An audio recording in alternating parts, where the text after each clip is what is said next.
ओम तरपुक ओम तरपुक।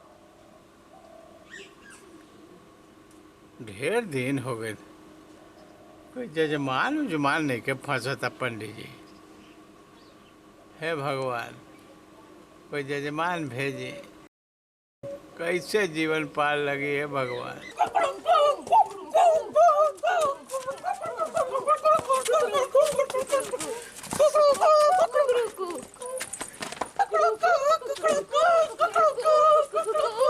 अरे भोरा ये का पागल नियर कर पड़ रे भूत धर लेवा का। ना पंडित जी हमरा भूत उत नहीं खेले ध्यान तो नहीं भेड़िया चौक पे हमार कंपटीशन बा। अरे साला ये कैसे कंपटीशन बा हैं? डांस के उहे मुर्गा डांस प्रैक्टिस करत नहीं जा। कल आवे के बा। अरे रोज आवे के बा कंपटीशन में फर्स्ट हमनी के आवे के बा। बुआरा के टीम आई आप प्रैक्टिस करत जा सन अरे बोलो जा कुकड़ू को बोला क्या कर कुल्ला। अरे भोरा हमरा बुझा था कि तारा भूत धर ले बा। हमारा भूत उतने क्या धैले तारा भूत धरो अगला बतिया हमारा भूत धैले बा। हाँ तारा भूत धर ले बा तब न ये हरकत करता रहा। हम कंपटीशन के तैयारी करता नहीं हरकत नहीं की करा। होती कंपटीशन बा। होती के कंपटीशन बा। अरे बताइए है ना मुर्गा डांस के तारा डाउट कहाँ बा कि हमरा भूत धैले बा। लोहा गरम बा थोड़ा मारे के पड़े। ए पंडित जी तारा कुछ डाउट होता कि हमरा भूत धैले बा बताओ ना बताओ। हमरा पर विश्वास करबे तब हम बताए ना तो ना बताए। पंडित जी अरे तू ऐसे काहे बोलत रह। अरे तू जौन कहब तौन हम बात मानब मगर हमारा कंपटीशन जीतवा दो। कंपटीशन जीत तार सब बात मानब। तू एकदम कंपटीशन जीत जेब तारा देह से लाल भूत उतार देव तब। है पंडित जी क्या मजाक पीले बड़ा लाल पियर भूत होला है लगला हमरा के बैठा के टाइम पास करे हम जाता नहीं। अरे सुन ना बात ही बा अभी हम तारा के दूध अब पानी के पानी कर दे बताने। दूध के दूध अब पानी के पानी सही में हमारा का भूत थैले बा। ए पंडित जी बताई कहाँ बा भूत दिखाई तो लाल भूत कहाँ बा। देख भोरा तारा माथा पर लाल भूत बैठल बा जब वो नाचेला नु तब तू नाचेला।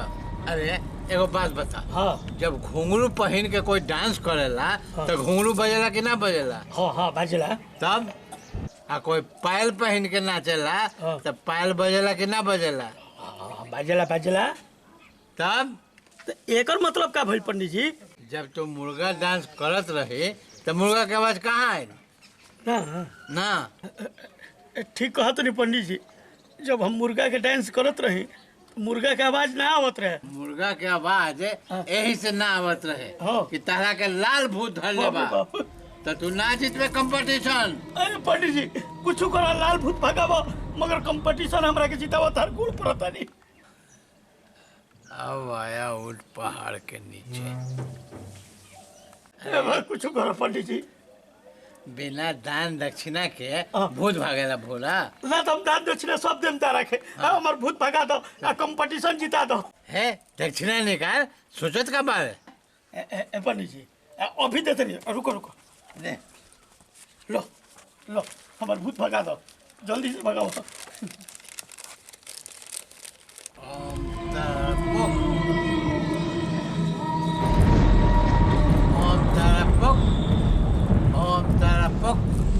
ओम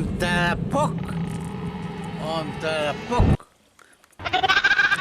अब जो तू तारा देह से लाल भूत भाग गई अब जीत जेबे कंपटीशन। जीत जाए हाँ जीत जाए हाँ।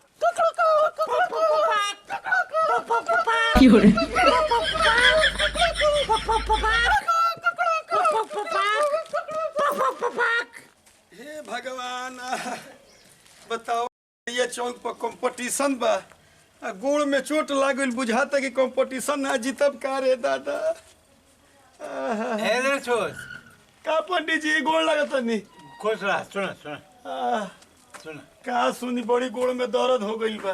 गोड़ में दर्द बा भेड़िया चौक पर कंपटीशनो बढ़ में बुझाता कि कंपटीशन ना जीतब का दो ना जी जेबा हम बतावा तानी नु नहीं तो हाँ बैठ आज तो दिन बढ़िया बा एक और बकरा मिल गई अब बताओ लड़छोत तू काहे लंगड़ाता रे का कहीं पंडित जी भेड़िया चौक पर डांस के कंपटीशन बा एने हमारा साला गोड़ में दर्द हो गई जरूर बुझाता कि कोनो नजरिया देले बड़ी सा का भइल खुल के बताओ हम तहरा के ठीक कर देब ठीक को दे हम हाँ का कहीं पंडित जी काल्हे आवो तो तो राह में गिर गई नहीं और टांग में चोट लग गई बताई काल्हे परसों कंपटीशन बढ़ुए कोनो उपाय बताई ना कि हम गोड़ ठीक करके कंपटीशन में भाग ली हाँ तो ठीक हो जाए ठीक हो जाई हाँ हम उपाय बताए जल्दी बताई पंडित जी तो हाँ बताओ कि जब तू गिरल रहा तो वजह कोई रहे हाँ पंडित जी आदमी तो ना रहे बाकी एगो कुत्ता सरवा वही जे होगत रहे करिया कलर के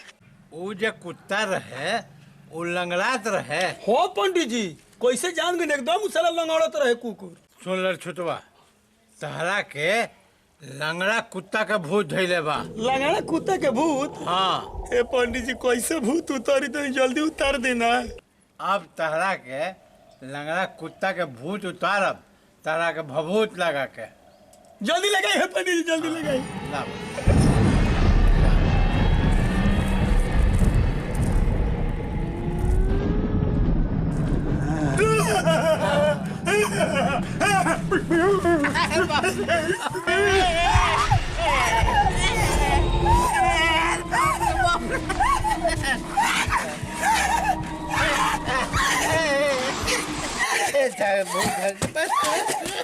बाप रे सही में लंगड़ा भूत ही लेवा